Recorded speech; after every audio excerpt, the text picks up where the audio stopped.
Indian సినిమాకి 1000 కోట్ల mark ని పరిచయం చేసింది టాలీవుడే. అలాంటి టాలీవుడ్ లో 1000 కోట్ల మార్క్ ని టచ్ చేసే సినిమాలు కరువవుతున్నాయి. గత ఏడాది స్టార్ హీరోలు బ్రేక్ ఇవ్వడంతో బాక్స్ ఆఫీస్ దగ్గర బిగ్ సౌండ్ వినిపించలేదు. మరి ఈ ఏడాదైనా టాలీవుడ్ సినిమా 1000 కోట్ల క్లబ్ లో సత్తా చాటుతుందా? అసలు ఆ ఛాన్స్ ఉన్న సినిమాలేంటి? భారీ అంచనాలతో థియేటర్స్లోకొచ్చిన పెద్ది మూవీ రన్ ఆల్మోస్ట్ ఆగిపోయింది. కలెక్షన్స్ పరంగా సాలిడ్ గానే నిలబడినా బాక్సాఫీస్ దగ్గర మాత్రం ఈ సినిమా 1000 కోట్ల మార్కుకు దరిదాపుల్లో కూడా రాలేదు. లాస్ట్ ఇయర్ కూడా టాలీవుడ్ లో 1000 కోట్ల వసూళ్లు సాధించే సినిమా కనిపించలేదు. స్టార్ హీరోలంతా బ్రేక్ తీసుకోవడంతో లాస్ట్ ఇయర్ ఆ కల నెరవేరలేదు.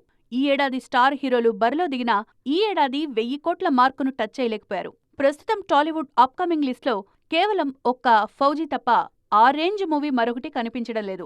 హను రాఘవపూడి దర్శకత్వంలో పాన్ ఇండియా స్టార్ ప్రభాస్ నటిస్తున్న ఈ పీరియాడిక్ వార్ డ్రామాపైనే అందరి ఆశలు ఉన్నాయి. కానీ ఈ సినిమా కూడా అసలు ఈ ఏడాది రిలీజ్ అవుతుందా లేదా అన్నది అనుమానంగానే మారింది. ప్రెజెంట్ స్పిరిట్ షూట్లో బిజీగా ఉన్న ప్రభాస్ త్వరలో బ్రేక్ తీసుకోబోతున్నారు.